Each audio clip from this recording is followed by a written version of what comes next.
Evelyn. Saan po kayo ngayon, Madam Evelyn? Sa Saudi po. Ay, nasa Saudi din. Ano oras sa Saudi? Ano po? 4:35 ng hapon. 4:35 ng hapon. Okay. So, ano pong ginagawa mo dyan? Cellphone? Nagsiselfone? Cellphone po. Ano pong trabaho nyo dyan? Sa inyo. Oo. Mabuti nagagawa mo pang nanonood dito, no? Nakapagpahinga po. Maya-maya mga 5 minutes pa kami trabaho ulit. Mamaya, 5 minutes mo lang ngayon? 5 minuto na lang? Trabaho ka na? Baka tawagin kasi aalis po yung amo. Saan pupunta? Punta daw sila ng Esteraha. Anong gagawin dun? Sismuso tayo, no? Siyempre Hindi ko buhat. na alam. Hindi ka sinasama ng amo mo para makagala ka na rin. Minsan ho, nung isang gabi akong kasama, Aha. madaling araw na kami umuwi. Okay. So, anong ginagawa ninyo pag gumagala kayo ng mga amo mo? Ano lang po, sa mga kasalan, Ah, doon na kami sa labas, naghihintay ng kung kailan matapos ng amo. Tapos sa Esteraha, ganun din. Hintayin din namin sila kung kailan sila matatapos. Pero balot na balot po ba kayo nun? Hindi naman. Hindi naman ho, Ganyan. nakasibilyan. Ganyan nisuot ninyo. Uniform po to. Sibilyan po kami. Di maganda, no? So, wala po mga Pinoy po dyan na kunyari, mga kabayan ba? Nakaabaya, lalabas. Pero pag nasa isang compound na kami na puro mga babae, tinatanggalan namin yung abaya. Okay. Ibig ko po sabihin, yung mga kabayan natin na mga lalaki, wala kayong nakikita dyan pag lumalabas o kayo. Meron. May nakikita kami. Pero nakaabaya ka kasi, kaya hindi ka nila makikita. Hindi, nakikita naman ho yung muka. Wala naman kami tabing sa muka, saka sa ulo. Basta abaya lang.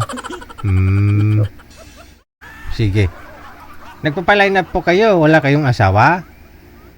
Byuda na po. Ilang taon na po kayong byuda?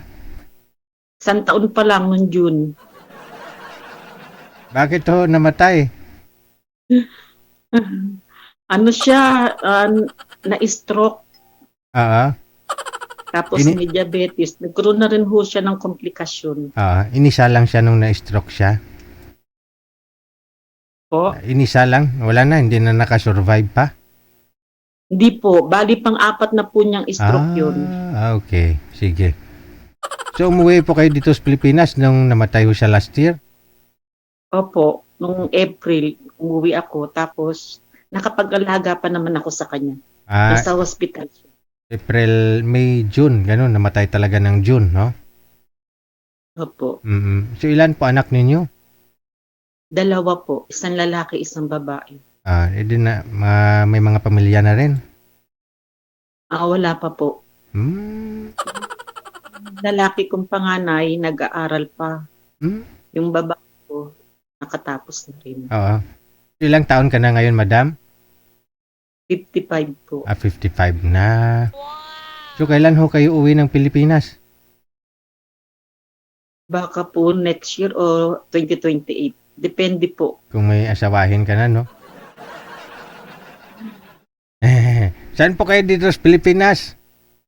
Sa Caloocan, Bagong Silang. Bagong Silang. Anong phase kayo sa Caloocan, sa Bagong Silang? Phase 5. Sa phase 5. Yung maraming sikat dyan, yung lugar na maraming mga magaganda at gwapo, no? Aywan ko lang. Sige. Anong gusto nyo dito rin sa Maynila, ma'am? Yung makakausap mo? Opo. Siyempre, ayoko probinsya. Malayo ang pag-probinsya. Iusap lang naman eh. Bali tubong po kayo? Dito po talaga kayo sa Caloocan?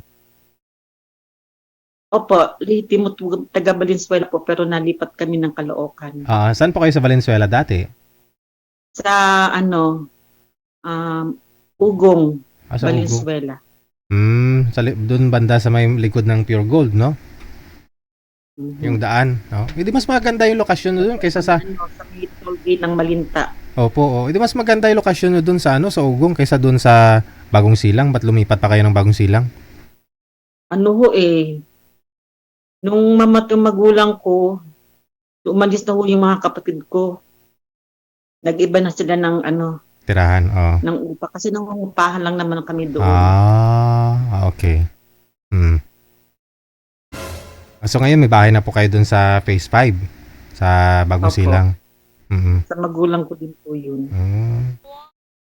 Sige, importante sa inyo na po talaga bahay ninyo, no? Opo. So wala na po palang problema kung may mapapangasawa ka o may bahay na kayo eh.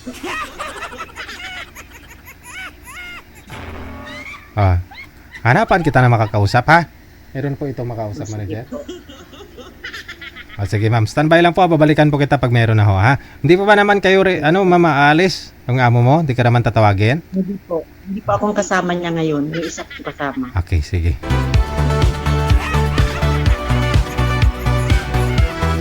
Iwas sakit sa ulo. Wala ka ng problema sa upa, no? Mahirap kaya manirahan dito sa Manila kung wala kang sariling bahay.